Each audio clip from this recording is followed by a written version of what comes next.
नमस्कार, मैं दीपक और आप देख रहे हैं आई भारत न्यूज। इस वक्त हम बिहटा के माउंट लिटरा जी स्कूल में आए हुए हैं और 10वीं और 12वीं के बच्चों ने बिहटा में अपना एक स्थान कायम किया और बहुत सुंदर अंकों से अपना स्थान प्रतिशत लाया है।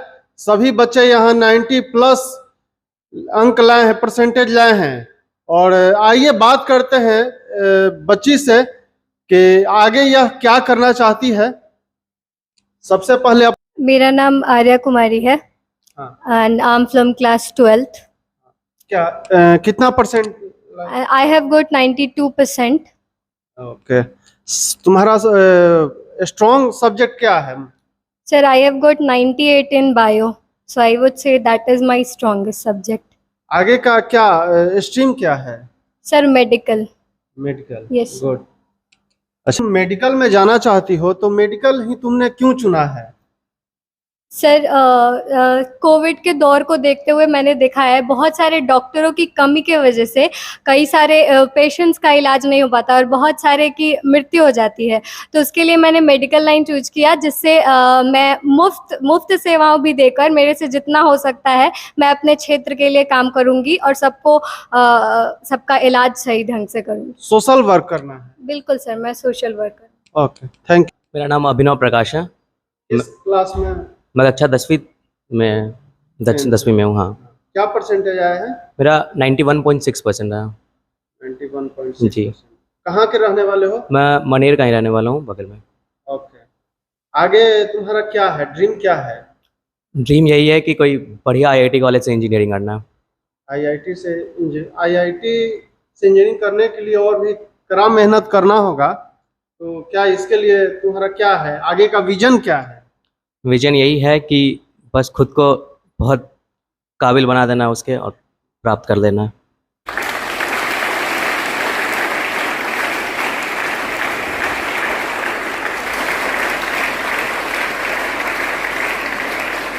स्कूल के प्रिंसिपल से बात करते हैं, कुमार रवि प्रकाश जी से, कि आपके बच्चे 10th और 12th में पास आउट हुए हैं। इसी संदर्भ में बात करेंगे प्रिंसिपल सर से।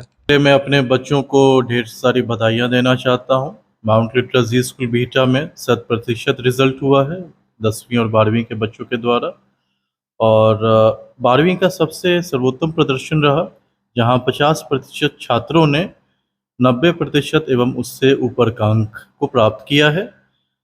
33% छात्र जो हमारे हैं वो 80 से 90% के बीच है, और 17% छात्र 60 से 70% के बीच हैं। और 90% 90% लगभग 50% बच्चों को आया है। अगर मैं नाम लेना चाहूँ तो जो बच्ची हमारे यहाँ टॉप की है, भावना कुमारी, उनको 92.8% नंबर है। अंग्रेजी विषय में उन्होंने 94 अंक लाए हैं, बायो में 95 है, फिजिक्स में 84 है, केमिस्ट्री में 93 है, और PHE उन्होंने अपने अतिरिक्त विषय में फिजिकल एजुकेशन रखा था, उसमें बच्ची को 98 अंक प्राप्त हुए हैं। और कक्षा 10वीं की अगर मैं बात करूं, कक्षा 10वीं के जो हमारे टॉप स्कोरर हैं वो तनिषा मेहता है, जिन्होंने 95.4% अंक के साथ हमारे स्कूल के टॉपर्स में अपनी जगह बनाई है।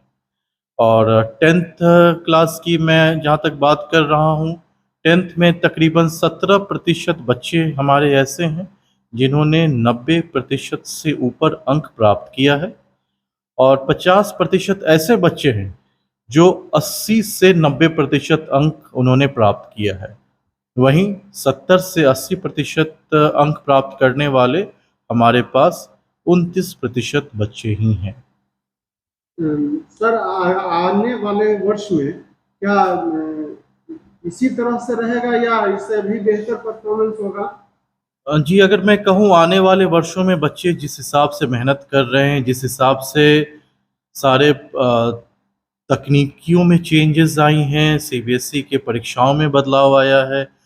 ये पहली बार था कोविड के बाद जब टर्म 1 और टर्म 2 करके परीक्षा हुआ है, तो बच्चों के लिए कहीं ना कहीं आसान नहीं था। काफ़ी सवालात उनके अंदर भी थे, काफ़ी सवालात हमारे अंदर भी गुजर रहे थे कि आखिर कैसे क्या होगा।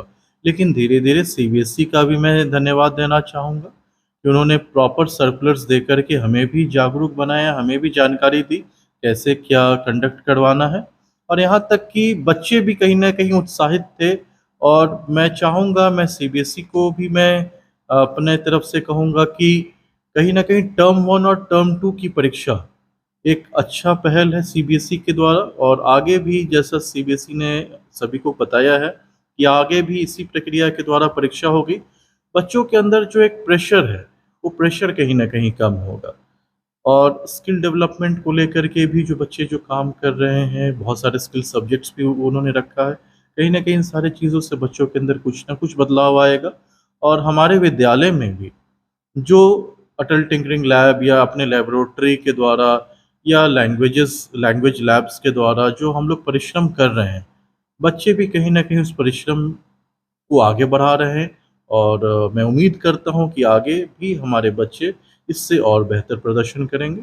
बिहटा के बच्चों के लिए यह स्कूल क्या वरदान साबित होगा?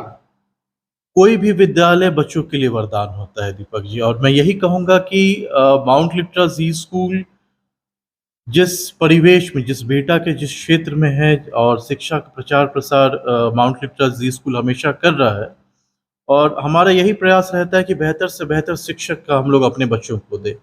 और कहीं न कहीं अभी हाल ही में गुरु पूर्णिमा भी बीता है, तो गुरु अपने शिष्य को हमेशा कुछ न कुछ अच्छा ही देना चाहते हैं, और हर विद्यालय कुछ न कुछ अच्छा देना चाहता है। और हाँ, बिल्कुल, mount Litera Zee school Bihta ने अपने क्षेत्र में, बिहटा में अपने बच्चों को के स्वर्णिम भविष्य को लेकर के बहुत कुछ किया है। साथ ही मैं ये भी कहना चाहूँगा, चूँकि हमारे जो निदेशक हैं, हमारे जो डायरेक्टर साहब हैं श्री नवीन कुमार जी, वो हमारा सही हैं, और उनका एक सतत प्रयास था कि बिहटा के लिए, अपने क्षेत्र के लिए कुछ ऐसा किया जाए कि बच्चे यहाँ से माइग्रेट होकर के कहीं नहीं जाएँ। क्योंकि बिहार का ये सबसे बड़ा परेशानी है, बच्चे माइग्रेट कर जाते हैं, और बिहार की भूमि जो मानी जाती है कि शिक्षा के क्षेत्र में सबसे अग्रणी है, और बच्चे अगर बाहर चले जाते हैं, अगर बिहार का ब्रेन बाहर चला जाता है, तो बिहार के पास कुछ रह नहीं जाता है, रह नहीं जाएगा। और आपके न्यूज़ चैनल के थ्रू मैं यही अपील करूँगा अपने पेरेंट्स से, अपने बच्चों से, कि अगर बिहार से दूर ही आप जाना चाहते हैं, तो बिहार को आप क्या दे करके जाना चाहते हैं, ये ज़रूर विचार कीजिएगा। और बिहार में रह कर के भी बहुत कुछ प्राप्त किया जा सकता है। अगर मैं गिनना चाहूँ, तो पहला राष्ट्रीय स्तर पर, अंतर्राष्ट्रीय स्तर पर अगर विश्वविद्यालय है, तो वो हमारे बिहार में नालंदा विश्वविद्यालय था। हमारे भारत के प्रथम राष्ट्रपति बिहार से थे। आर्यभट्ट, जो गणित के सबसे बड़े रिसर्चर माने जाते हैं, वो बिहार से थे। तो बिहार एक ऐसी भूमि है जहाँ पर शिक्षा इसके हर कण-कण में बसा हुआ है, और कहीं न कहीं आज हमारे बच्चों को, हमारे अभिभावकों को ये समझना चाहिए कि जिस वजह से वो बिहार से माइग्रेट कर रहे थे, माइग्रेशन की अब आवश्यकता नहीं है। एटलीस्ट पढ़ाई को लेकर के तो माइग्रेशन की कभी आवश्यकता नहीं होगी। आज के समय में बहुत सारे हमारे पास स्कूल्स हैं, बहुत सारी नई तकनीकें हैं, जहाँ पर बच्चे कुछ बेहतर अवश्य कर सकते हैं।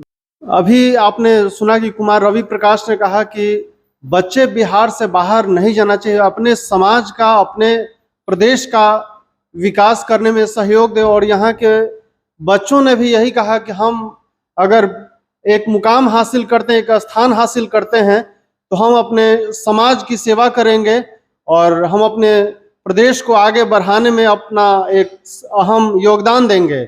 और यहाँ के बच्चों में ज्ञान की कमी नहीं है, वैसे भी बिहार ज्ञान का भंडार है, ज्ञान की भूमि रही है, इतिहास ही इसका परिचय है। और बच्चे भी यहाँ के काफ़ी उत्साहित हैं, और भी बच्चे जो पास आउट हुए हैं, उनसे भी जो छोटे बच्चे हैं, वो प्रेरणा लेंगे कि हम भी इनसे बेहतर करें। धन्यवाद।